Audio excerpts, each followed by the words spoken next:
Is Mm. science are science and God at war against each other? Mm. I'd say certainly not. If you're committed to more than just a cursory examination of the disciplines, it's pretty obvious to me that actually science and God are not competing explanations for our world, but rather that they do different things. So science and God are not attempting to be explanations for the same kind of phenomena. And even people try and use science to either prove or disprove God. It's really outside the realm of science. Science, by and large, is examining our natural and material world, and in that, by that definition alone, God is outside the scope of science since it's a non-material being. So already we need to be clear on our categories, and understanding what science can and can't do, its limitations, the philosophical assumptions which undergird it, things like that will help us, rather than just invoke a God of the gaps approach, which thinks, well, I don't understand how it works, therefore God did it.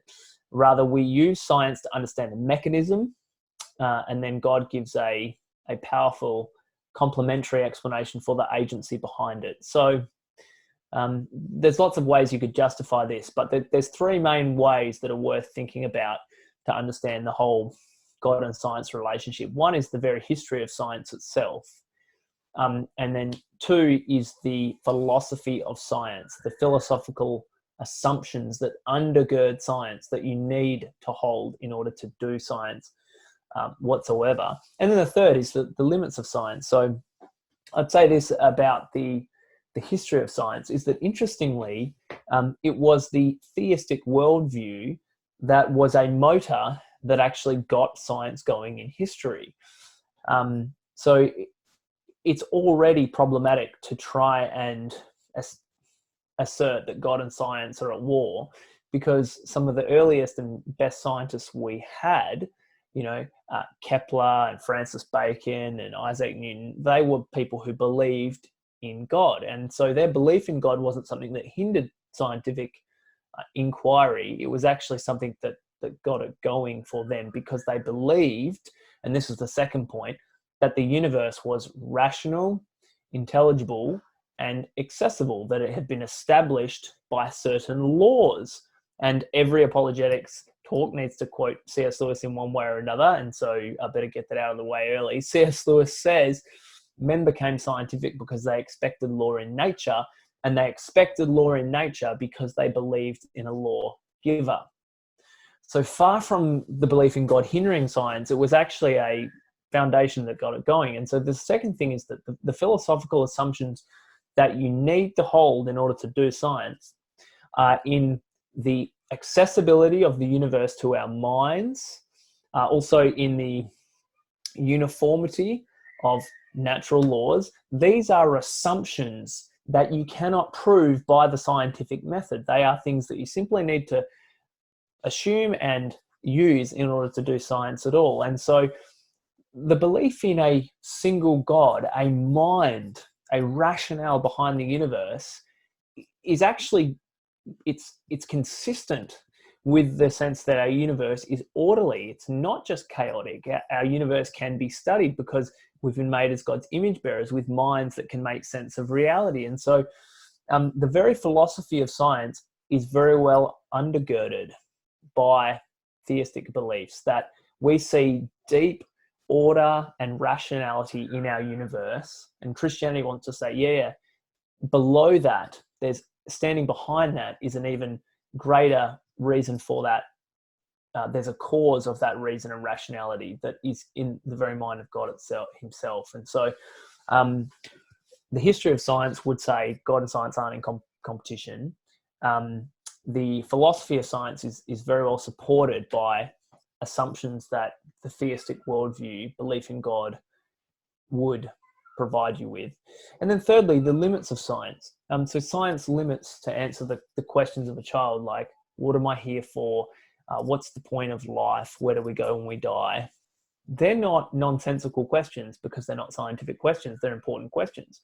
They just go beyond the limits of science. And so science can't really prove for you mathematical truths. It can't tell you moral truths. It can't tell you aesthetic truths about beauty and ugliness and things like that. And so, but all of these things are rational to hold. So maybe that's a longer answer than you're expecting. But I would say, yeah, it's pretty clear to me that God and science, far from being in competition, are actually complementary. And so the analogy that I think best explains this, and this is given by John Lennox, is that he said, when he found out how the motor car worked, he didn't think to himself, oh, this is great, I don't need Henry Ford. He thought, oh, well, actually, understanding the laws of internal combustion and mechanical engineering that goes into making an engine work, it gives you an even greater appreciation and respect for the designer behind it. And so for me to say you need to choose between either the laws of internal combustion or Henry Ford as an explanation, you would say, well, actually, you don't need to choose between them. They go together. And so I think in many ways, agency and mechanism give a fuller explanation of our world and reality than simply mechanism. Yeah. Yeah, that's a very good illustration there that you just gave in the last part. You said the internal combustion and Henry Ford. Right. That's actually a funny illustration, though.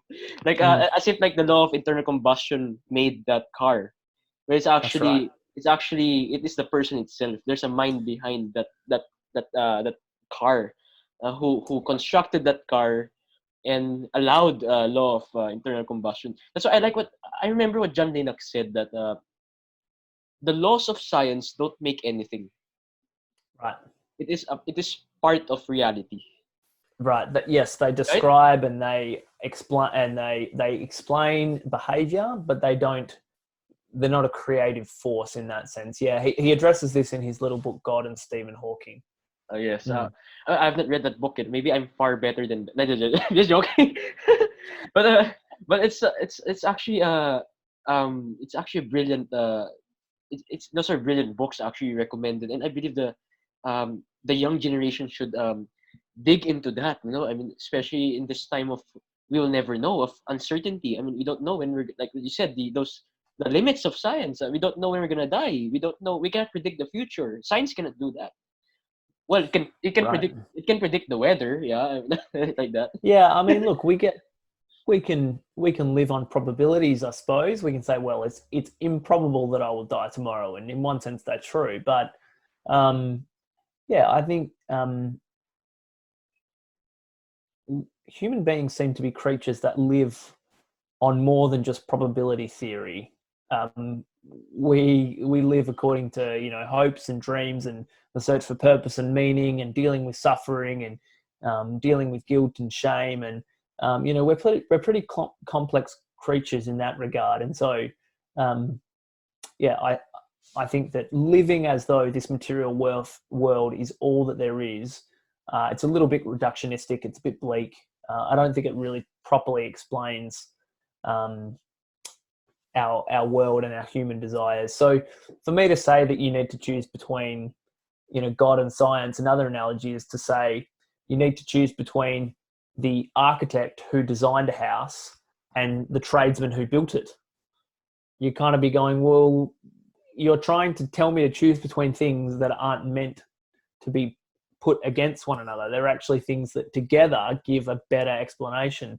The mind behind it, the agency behind it, and then the mechanism, the physical agent involved in making that happen. So yeah, I think that you get a fuller picture of life and human nature when you have God as part of the picture. Yeah. Well, the first part there was you said you had a great explanation there, but it was too deep, but it's a good thing you simplified it with that analogy with the architect and the mind. Wow. Yep. I mean, wow. I mean, you're one of those deep thinkers. People would listen to you and say, "What?"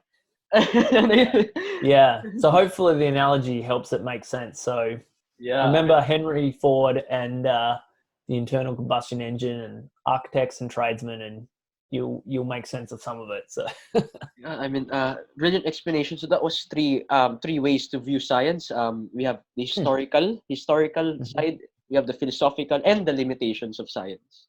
Now, Friends, Thank you very much for watching. Please subscribe to our channel, The Fellowship League, and also please click the bell button to receive all of our valuable content in this channel in your notifications. Moreover, we have a Fellowship League page, Facebook page. Please do like and follow and share this page to your friends and families and loved ones who need the encouragement, the facts, the cross, and discourses, fun-filled, with comfort, with intellectual facts and factual discussions for you guys. Thank you very much, and God bless you all.